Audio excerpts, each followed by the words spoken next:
Zimbabwe, and thank you for joining us on Nehanda TV. My name is Lance Guma.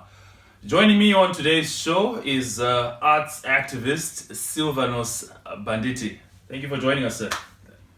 Thank you very much. Yeah. All right, first things first, let's lay your cards on the table. What are you doing in the UK? I'm on a 1-year fellowship of Artistic Protection Fund at the University of Manchester. So I'm going to be here for the whole year, where I'm actually going to be putting on theatre plays, writing, creating documentaries about Zimbabwe. So that's what I am actually doing in the UK. Okay. You've been through a lot, and we are going to be talking about some of your experiences, what has happened in Zimbabwe politically in your career as an arts activist.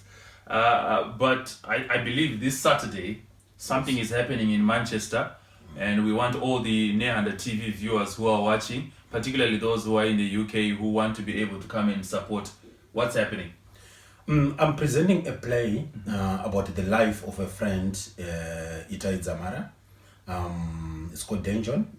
It's going to be happening at the University of Manchester, John Thaw Theatre. And it's going to be a 45 minutes piece where I'm actually looking the imagination of what I believe is actually happening to Itai Zamara right now. My belief with the play is that he's still alive, and the play is all about giving confidence to the people of this nation, confidence that we can actually still be able to make sure that Mugabe goes before he dies. So this is what the play is all about, looking at the life of a legend to me. Okay. So, yeah. Right. We are going to be talking about Itai Zamara because I think you have a lot to say about him. So we will touch on that in this interview. Okay. But a lot of people who are watching this interview have obviously read a lot of articles about Silvanos Bhanditi,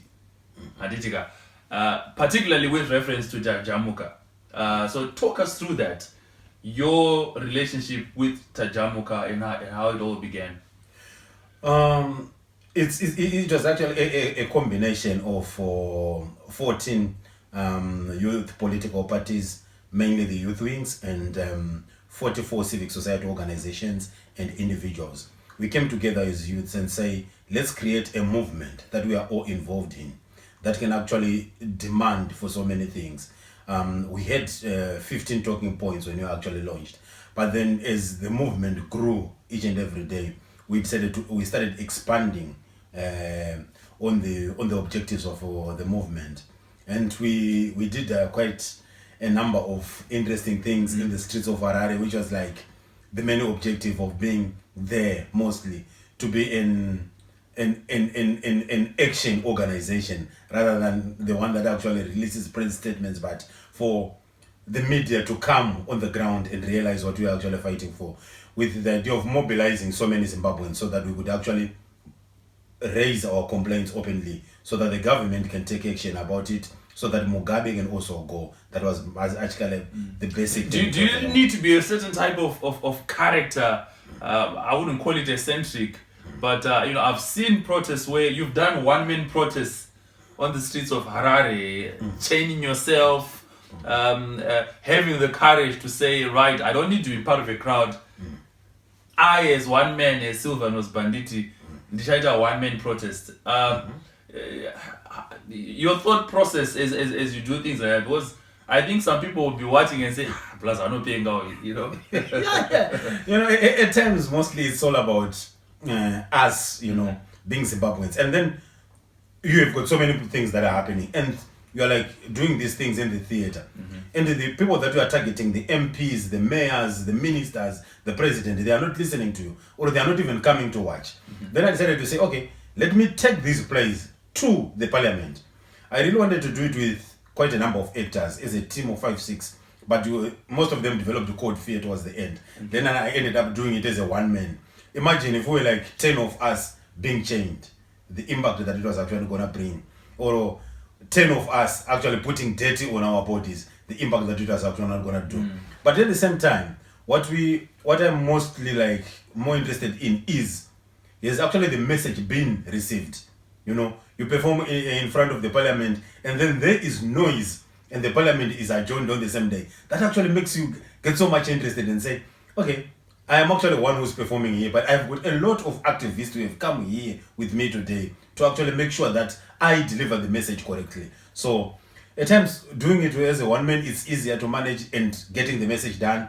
But in numbers, we would actually make it far much more interesting. That ability to do dramatic protests like that, one man, Silvanos, Bhanditi, is it made easier because you're already an actor? So you can deliver drama.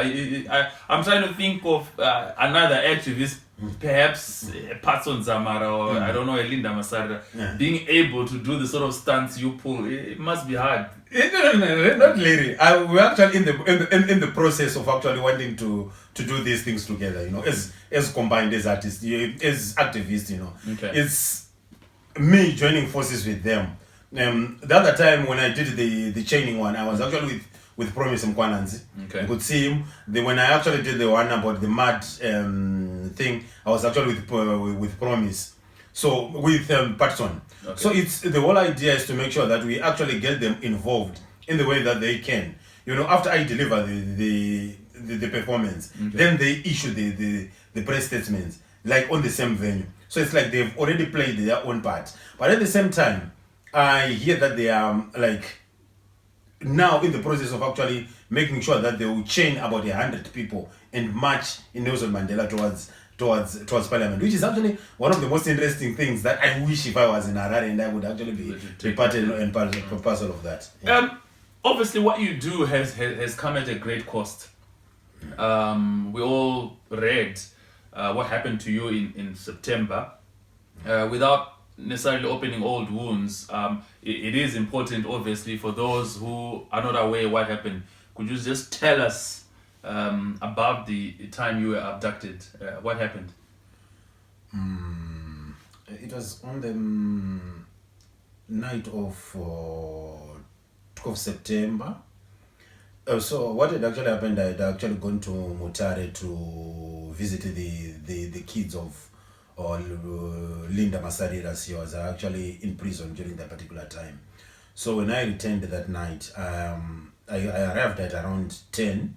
So after about an hour, still trying to read the newspaper that I had actually brought on my way from Mutare, I heard the door being actually, they started knocking down the door. So I realized that these are actually, they wanted me. So somebody had actually tipped them that I was actually at home. So I prepared my family inside the house to make sure that I take the kids and my wife into one room so that they are actually like sort of protected, mini protected. And then soon after that, I actually, when they managed to bring the door down, I put my hands in the air and say, I am actually the one that you are looking for. Then straight away, they were actually pointing big guns that I have not seen before, like AK-47s to my face. Then they did put half of my body in a sack. Then they carried me to cars that were parked outside. And they took me to what I later learned that it was in Harare Hills, about 40 kilometers outside from my house.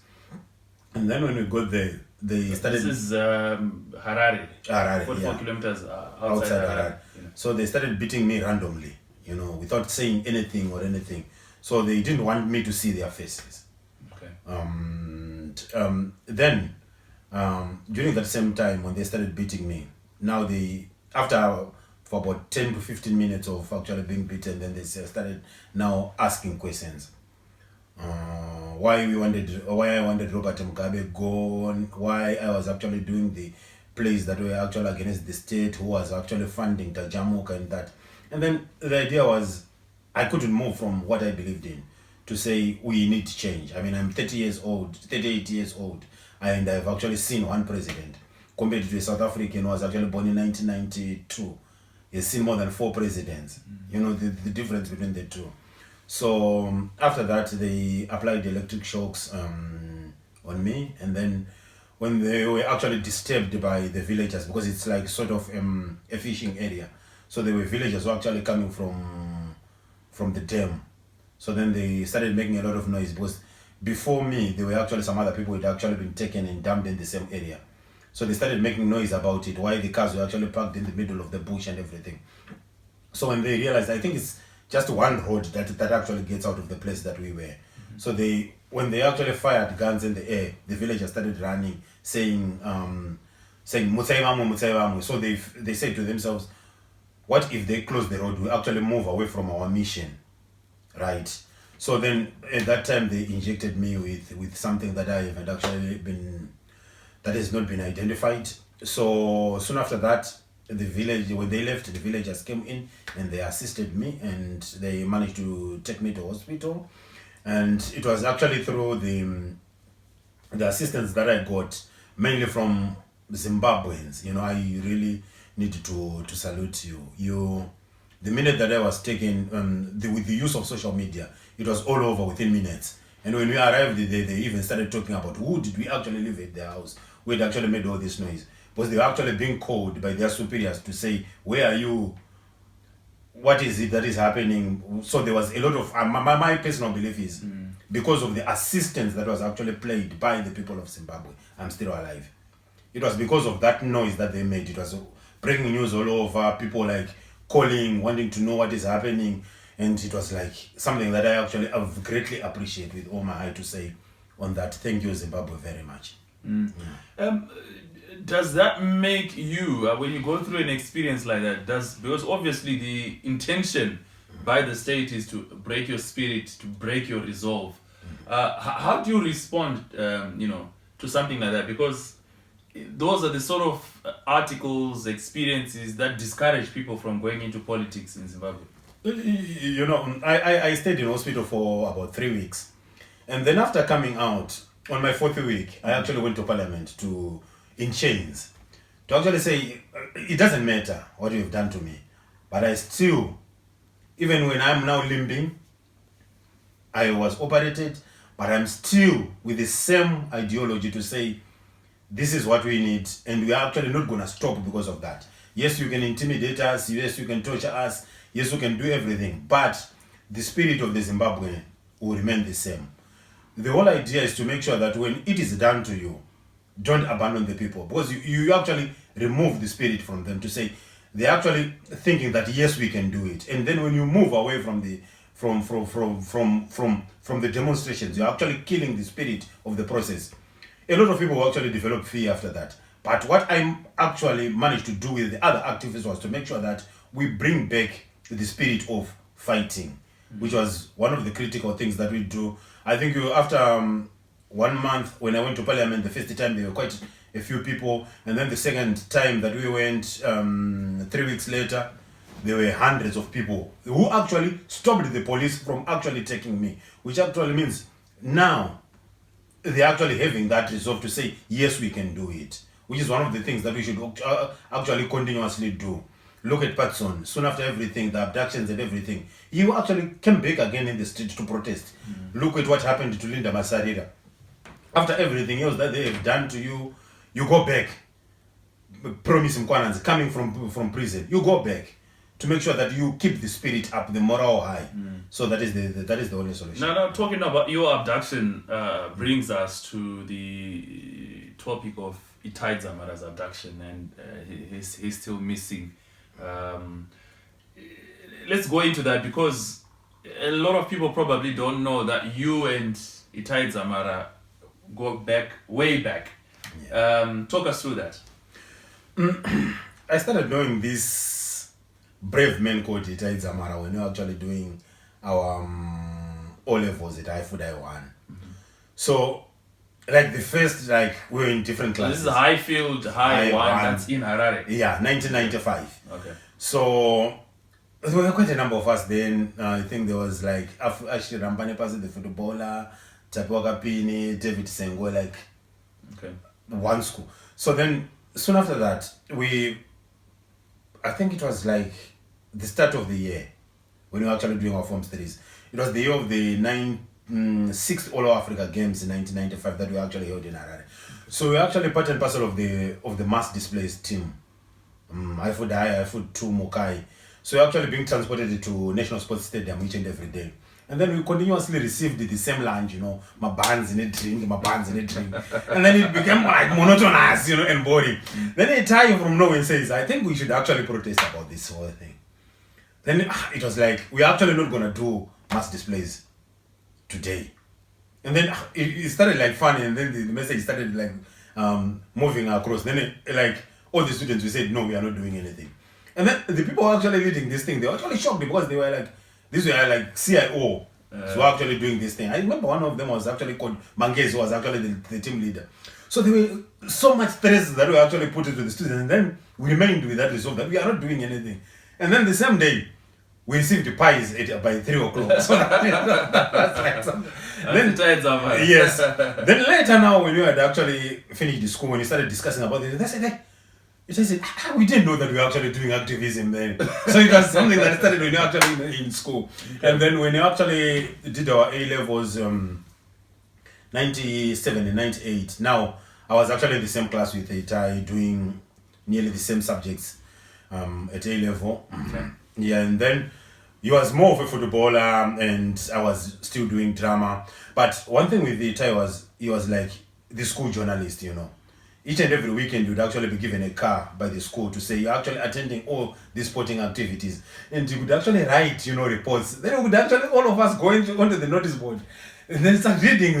For the whole week, we're actually reading about Itai. So, it's like he was destined to be a journalist from the onset. So, it's one of the things that we actually decided when we were still in high school.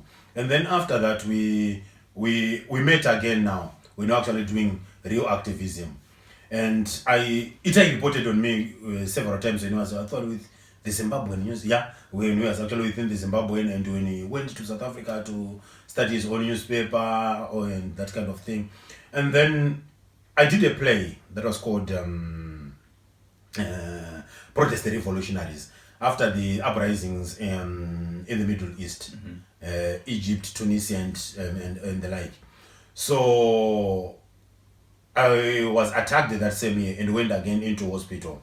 And when I was actually in hospital, Itai came and said, I think we should actually take the play and make it reality. And I said, what do you mean by that? He said, actually, we should actually make sure that we occupy Africa Unity Square in reality and make sure that we made a statement. Then I said, Itai, we cannot actually be able to do that. And then I was shocked later, and he said, we are actually starting that thing. Wow. So the idea was all about, we could run in the streets, the whistles and everything, So some of us who couldn't run, the capacity to run, we couldn't be like the backbenchers trying to make sure that everything is clear. And the last time that I met Itai, I think it was on the 1st of March, 2015. Why I don't forget these days. Joina City is like the new complex in town. So when I got in, I wanted to use the toilet. So I was like trying to open the door, and then it was like full inside. And then I was actually confused. Then when I managed to get in, I see like Itai is there, with his revolutionary, we call them revolutionary heads. It's like addressing people, I want you to sign this petition so that we could actually make sure that we tell Rita Makarao that you want you to go and everything. Then I'm like, Itai, this is a toilet. And then he says, we now have got an actor, you can actually give us your signature. Then I'm like putting my signature. Then he starts getting a lot of signatures. I said, okay, I'm actually going to ZEC right now. So the comrades are actually calling me. And I said, I have a meeting. I can't join you today. But he says, it's fine. So I was shocked, Job Sikala's signature was on top. Then I asked him, did Job Sikala sign this petition on the toilet? They said, no. He signed it somewhere else. So it was like one of those things. So that was the last day that I saw him. Quite a history. Yeah. But the thing that a lot of people who are watching, and they've obviously been able through you to connect the dots and see, okay, Ndoga Katangira Itai. But the question that everyone wants to know is, what happened to you? It's a question that's hard to answer. But from your experiences, from what you've heard, what do you think happened? What is clear at the moment is that he was abducted when he was actually in the barber shop. And people have said a lot of things, others like Jonathan Moyo later retracting it, and Energy Mtodi. But at the moment, I am not so sure. I have spoken to the family, the wife, Patson, the parents. When I was still trying to do a documentary about it. But it's like one of those things that you'd actually say today, I think we should actually bring closure to it in whatever way that we can. And what I personally believe, and I personally also believe that the family is still with the same spirit, that he is still alive in some way. And my belief is I'm actually trying to mirror what might be happening to him today. So this is the play that I'm going to be doing. Manchester. Yeah. So to me, it's all about the vision that I have, or to believe. Personally, we called him Zozo. That was his nickname. And like, I personally believe that Zozo is alive. This is what I personally believe. Look at what had happened before previously. The abductions that had happened. You end up with the body that propping up a week or two later, but we've actually gone for 2 years. Nobody has actually been brought. It is also worth pointing out we are conducting this interview on the 9th of March. Yes. And this is exactly the day that Itai Dzamara was abducted 2 years ago. Yes. It's an awfully long time. Nobody, I mean, as you said, I've also covered abductions in the past. The state will always dump a body if someone has died. It's 2 years, nothing has happened along those lines. The only other disappearance that maybe we could talk about that is similar would be Rashiwe Busha, where you never hear. But a lot of people are trying to piece together why the silence. I mean, even if there are people who know what happened to him, why is it difficult for them to find a way of giving the family closure? Because this is torture. I mean, Shefra and the kids, their life has been on hold for the past 2 years. It's traumatic. Yeah, right. When you speak with Shefra, you actually get this sense that she still has the belief that Itai will actually one day come back. But it's difficult for them to actually come out in the open. I mean, previously it was far much more easier because with state television they will not cover it. The main newspaper they will not cover it. The radio stations they will not cover it. Or it was only like dealing with the independent media, two media houses, which was going to be easier to contain. But now with the advent of so many, yes, like online TVs, social media on its own, it's actually very difficult for them at the moment to say anything, because actually people are actually going to ask a lot of questions, and we need a lot of answers. So this might be one of the reasons why they are still holding up, even to actually, if he's alive, to bring him back, Yeah, if I may ask you to look into the future, not that we want to convert you into Prophet Bhanditi, but 2018 looms on the horizon. Politically, what do you see happening? And if I may ask, what would you suggest the political actors do to try and turn things around in 2018? Well, first, I have got this belief that as activists, we believe that Mugabe should go before 2018 elections. That is number one. If we fail, this is option number two. That is clear. My appeal to Zimbabweans is we first of all need to register to vote. That is number one. Number two, never mind that you are like in cities. The more that we vote, the more that it will become difficult for anybody to rig any election. But if we relax and say, come on, I'm in Harare, I'm in Bluewayo, I'm in Kadoma, obviously the opposition is going to win. That will not make us remove Mugabe. And at the same time, my core is, I think we've reached a stage whereby we actually need to end the presidential race with one candidate. And I understand there were a lot of political, I think now we've got about 65. And I mean, what's the purpose of us continuously forming political parties? Is it that we wanted to be part and parcel of this coalition that is being talked about so that we could actually benefit from this? Why don't we support it the way that it is? You know, it will not help me as an activist to say today, I want to form a political party, then I will move on with about 1,000 people. That will not help us. Let's deal with what is there at the moment. The monster that we have at the moment is ZANU-PF. And if we don't remove ZANU-PF, I actually see us going into a 99% employment rate. We're at 95 now, according to Forbes. It's going to be 99 if we don't do it. And I personally believe that, one, they've killed the future of us as the youth. We cannot allow that to happen to our children. We cannot allow that to happen to our grandchildren. So this is the last fight that I believe in. If we talked about final push in 2002, no, that was not final push. This is the real final push. We have a 93-year-old president. Let me emphasize, 93-year-old president. His party say he's going to be the candidate in 2018 when he will be 94 years old. We've all seen pictures and videos of him looking very frail, sleeping most of the time. Why is it difficult for him to step down? What is the problem? Surely this almost borders on the abuse of the elderly. How do we even have a situation where we have a 93-year-old in charge? At times, you know, I was saying, what is it that we are actually going to tell our grandchildren that we failed to remove a 93-year-old person? I'm going to laugh at us and say, how? You know, at 93, it's actually on record. You lose your senses. Like, you don't remember things. I'm not actually surprised that he read the wrong speech. I'm not actually surprised that he's falling. I'm actually not surprised that he's actually failing to walk, like what happened in Ghana a few days ago. So it's like, I'm actually... It's surprising that we are surprised.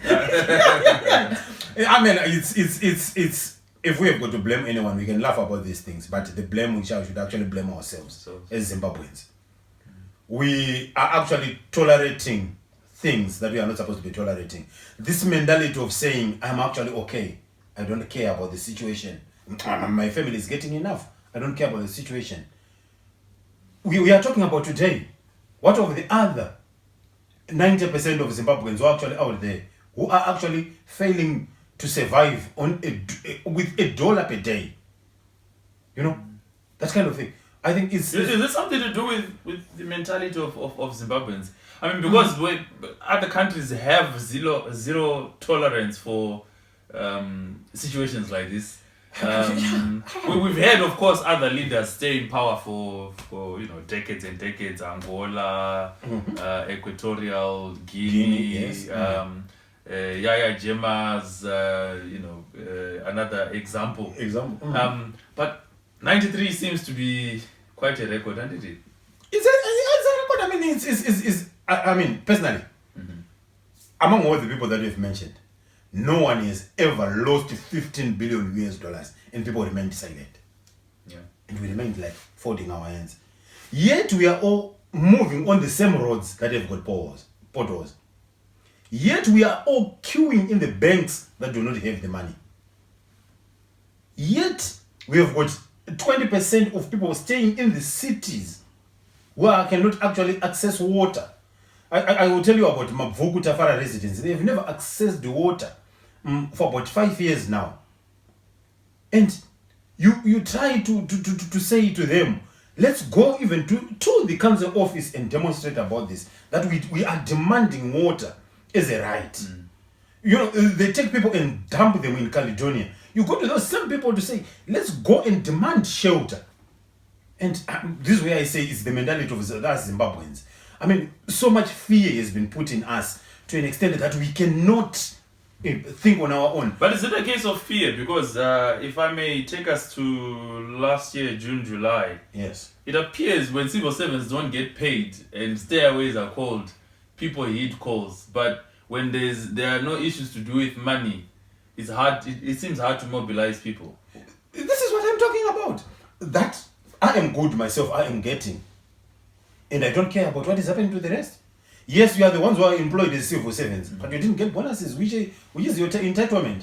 And then the other people say, we are coming in to help you. Then you say, no, you cannot help us. And then you're actually given those monies, and then you keep silent. But you're actually failing to pay school fees. You're actually failing to access that money inside the bank. So when people call for these things, they're not actually doing for themselves, because they do not have. They're actually even doing it for you who has. You've got your salary of $200 that is coming into the bank, but you can't access it. You're spending more hours in the bank than the hours that you are working. Can that actually make you realize that? Do you see an opportunity in 2018, or we'll have another disputed election and we... No, I would not want to say that. As long as we Zimbabweans vote in numbers, we are winning the election. Okay. There's no way out. Now, I mean, people have suffered. We now know of constituencies whereby you couldn't enter even a civic society, whereby now they are even allowing you, inviting you to come into such constituencies, i.e. Mudzova, i.e. Uzumba Marambavungwa. Those are the constituencies that used to be very difficult. But now, you can get invitations for you to come and do your civic society things in there without even facing some disruptions, you know, which is like one of the things that will actually give us the morale to say, yes, we can do it as Zimbabweans. Together, if we vote in numbers, yes, we can remove Mugabe. Okay. My final question for you, was we've kind of stretched the interview. Yes. We had said we would detain you for 15 minutes, but okay. There's so much to talk about. You are obviously someone who's active in civil society. Yes. Can I get your take on the state of civil society in Zimbabwe at the moment? Because we've seen a lot of squabbling, we've seen a lot of fights over money. What's your take? Number one, there will always be fights. Okay. Let's not lie about that. But one thing that I know about the civic society, we all want one thing, which is that we want Mugabe to go.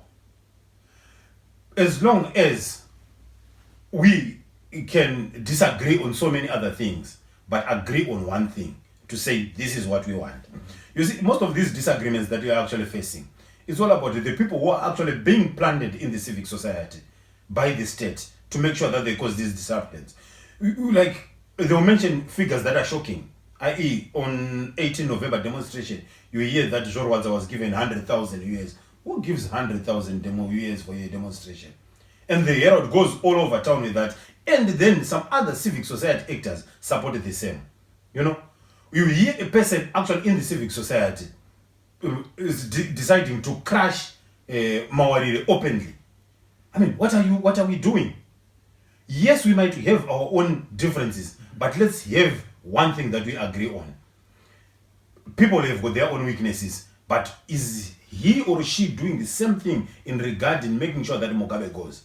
So that is one thing that I actually encourage all of us to do. Let's have unity and let's move forward as one. Okay, wise words there from Silvanos, Bhanditi, Mudzova. I just recalled from my introduction, we actually forgot to mention his surname and just went with Bhanditi. So is Bhanditi a nickname or is No, this is... I was reluctant to ask this question because it sounded like an accusation. But Bhanditi, is that your official name or a nickname? Okay, I used it to have an uncle who was very notorious in the 50s. He was actually known as Bhanditi Mudzova. So if you go to Gutu today, when I was actually born on 2 April 1978, I was born in Gutu during the liberation struggle. My father was not there, he was in Portugal, being trained. So when I was born, like my grandfather was there, named me Bhanditi. So when my father returned from the war and said, this is modern society, we can't say, call our kid that. I'm actually coming from Portugal and Italy. My kid is called Silvano. So when I actually went to talk for birth registration, they said Silvanos. And they didn't want to use the name Bhanditi. But then with what my uncle was doing and what I am doing now, I said, I could have actually made a lot of sense if I was genuinely called Bhanditi Mudzova. So we had this Bhanditi, this rebel, this rabble rouser from Zimbabwe. It's good to have you in the UK. All right. And please go and support him in Manchester. As he was explaining, good things are going to be happening there. commemorating, of course, the life of Itai Dzamara. I'm going to get one of his colleagues to come over and talk a bit about that. If you could join us, sir. I don't know if... we will continue running and just have the gentleman join us here. And you just tell us, just introduce yourself. We keep running, yes. Okay, so you are... Farai Nakaniso. Okay. Part of the Zimbabwe Citizens Initiative group. Okay. Yeah. So talk us through this. What's going to be happening on Saturday? Well, as the interview is going on, basically we're going to have a play that's going to be done by Silvanos, which is in collaboration with Manchester University. Okay. Obviously, it's Silvanos is the playwright and the director for the whole film itself, but it's Zimbabwe Citizen Initiative that's obviously collaborated with Manchester University to present this this play and this show with Silvano obviously doing all the acting. Okay. And obviously from that in itself, it's going to be an opportunity for Zimbabwe Citizen Initiative to highlight what's going on in Zimbabwe. Because the issue is about, I mean, we don't want to be like any other organization that looks just to create an awareness. Mm-hmm. We are unity in action. So we are calling out Zimbabwean citizens in the diaspora saying, guys, listen, let's come together. Let's have the unity, but we need the action now. You know, if we all, like what Bhanditi was stating earlier, you know, if we don't do something together, you know, you have too many individuals doing their own thing. We've got people being abducted. One group looks after the person, another group looks after someone else. Guys, let's bring all this together and bring this government to justice, basically. And that's what we're looking to do. So we're going to have Zimbabwe Citizen Initiative introducing all their planned activities that we've got, you know, in the coming year. We're going to be explaining who we are. And at the same time, there is a documentary of the Kuhundi incident that, you know, I did primary and high school in Zimbabwe. But I can tell you right now, there is no syllabus that explains about what happened. You know, so we're calling Zimbabwean citizens to come out. We've got this documentary. We want to show the injustice that's been going on, that's been quiet for too long. And we want to be the ones to keep bringing it out, pushing it out there. And this is an event that's going to be highlighting all that. Okay. Following that as well, we're going to have a demonstration, a march from the Manchester University all the way up to the Central Library in Manchester, St. Peter's Square, whereby we're going to be, you know, creating that unity. You know, we're going to coming together, saying, guys, let's come together in solidarity, remembering Itai Dzamara, and, you know, knowing wherever he is right now, and all the other activists that have disappeared. That obviously some have been returned, some we never heard anything more about them. It's about everybody that we want to highlight, saying, guys, this is not the first time. You know, Itai Dzamara, obviously this interview is on the 9th of March, we're remembering him right now. Mm-hmm. And obviously our prayers are with him wherever he is. But at the same time, they're with all activists on the ground at the moment. We've got Linda, who's going through such a tough time at the moment, but she's still having her head held high, and she's still, you know, going out there on the streets, and we want to be a part of that. Okay, Mazinzira Mega. So I hope those who are able to go to Manchester on Saturday to support, please do so. So gentlemen, thank you for joining us. Okay. Silvanos, Bhanditi Mudzova, and Farai, it's Nakaniso. Don't try it. It's Zimbabwean, definitely. Don't try this at home. Thank you guys for joining us. Okay, thanks.